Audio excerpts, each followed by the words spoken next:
The Monster of Kalduga Outpost. Written by Matt Dunn. Voiced by Grayskavoice. Like and subscribe for more. Neeko was familiar with the shapes of humans, and while they had their quirks, socks for instance, why? They never struck her as particularly strange. Not until the outpost at Kalduga. The ugly compound was carved into the cliffs near the outskirts of the jungle by a tribe of humans called Noxians. They had inhabited the outpost for a while, it seemed, based on how irritable yet comfortable they seemed performing their daily routines. Neeko wondered, were they friendly? Did they enjoy cheese breads? There were other questions too, but these were at the top of her mind when she decided to see for herself. Under the cover of night, she slinked in and out of the shadows until she reached the gate. A single guard stood watch. This was not a problem at all. Neeko loved disguises. Adopting another entity's shape meant sharing their shoma, a complex web of emotions and recent memories. She reached out with her own shoma, feeling for the outer boundary of the guard's aura, which extended far beyond her body. When her spirit met the guard's, a name floated to the surface of Neeko's mind, Hawaii, from across the desert. A flavor color came next. Burnt orange bitterness over her lost home still graced Hawaii's mind, and the blue salt resentment about her station. The backwater nowhere outpost with no strategic value, but try telling her commander that. This Hawaii had dark skin and beautiful oval eyes. She was strong, but few took her seriously since she was a mud heel, a simple soldier. Fascinated, Neeko shed her natural chameleon-like appearance for Hawaii's shape. Neeko's skin swirled as her body morphed. It tickled her, but dizzied Hawaii. She used the guard's disorientation to slip beyond the gates and into the quiet corridors of the outpost, firmly incognito. "Hawaii!" a shrill voice cried. "Get back to your post!" The rotund man, his belly poking out from under his breastplate, seemed startled. In the crook of his elbow were several toasted tafa roots and 2 loaves of crusty bread. "I heard noises." Neeko put on her best impression of Hawaii's voice. "It's probably bloody fur-tails. Better hunt them down. Then we can enjoy some fur-tail pie." "Not fur-tails!" Neeko did not want to eat those curious, funny little creatures.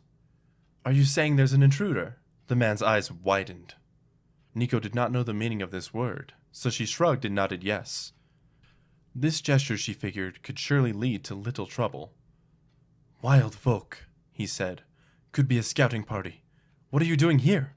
Raise the alarm!" "Where is... alarm?" "Have you lost your brain, Hawaii? I'll do it. See the physician when this is over." With that, the heavy man scurried off, cramming his snacks into his pocket. But before he was gone, Neeko mingled her spirit's motes with his, borrowing his shape, shedding Hawaii for this... Yubbers? "Yubbers!" Neeko as Yubbers said out loud. That was a fun name to say. Yubbers did not like to be near the front lines of war, so Kalduga was a quiet and welcome assignment. His strength was in corresponding with the Empire. He was now scared, a rubbery, ashy yellow, at the thought of an attack by the wild folk.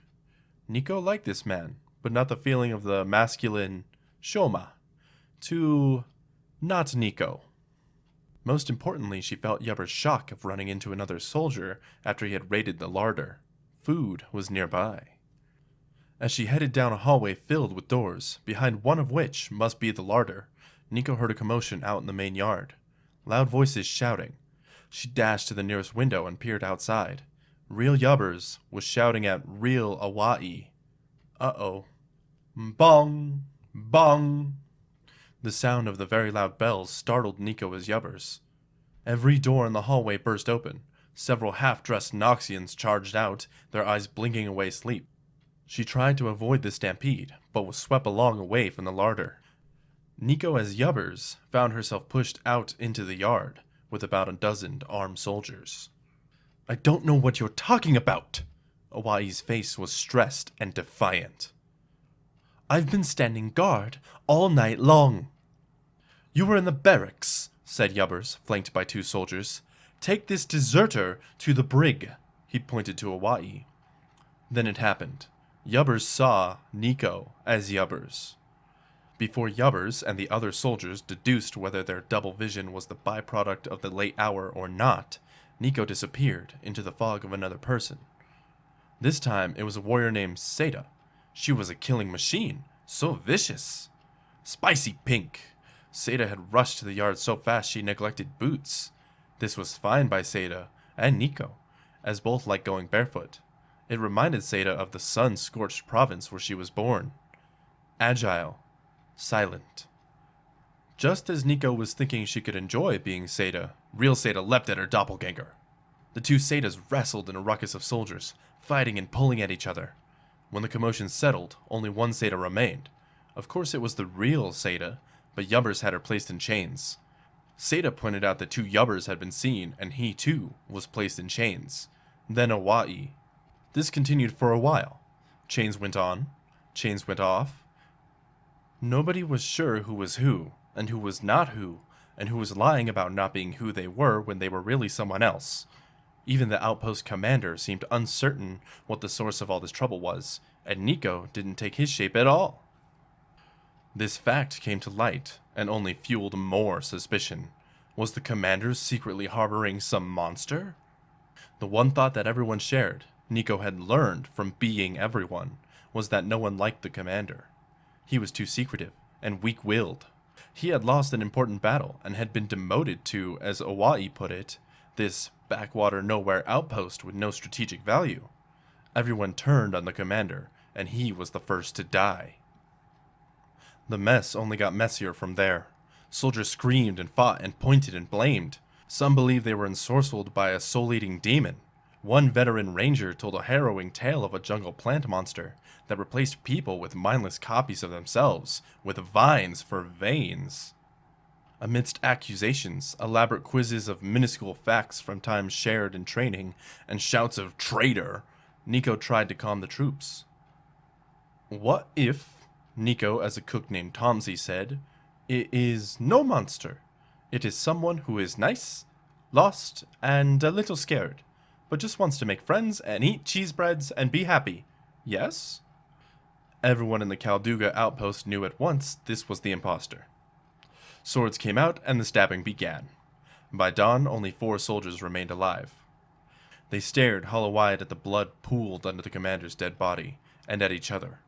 Neeko watched them from the safety of the larder. The commander did not want us to abandon the outpost, Seda said. She knelt down by the body and blessed him with a gesture of her people. Exile or execution is our future. A moment of solemn silence passed through like a haunted, foul wind, despite the floral notes of tafa flowers blooming somewhere nearby. Yubbers straightened up. We'll send a messenger bat to command. The wilder folk have overrun Kalduga. We do not expect to survive, but we will die for the glory of Noxus. Then we abandon the outpost, leave the bodies where they lay. Seda, you go north. Gurnik will go east, Awai west. I'll head south. If any one crosses paths with another, it is a duel to the death. For one of you, Awai shot a wary glance at Yubbers, or you, is the beast in disguise. The soldiers left an hour later. They did not look back at their abandoned post or each other as they went their separate ways, unsure of who was really who. Humans were indeed strange creatures, Neeko thought.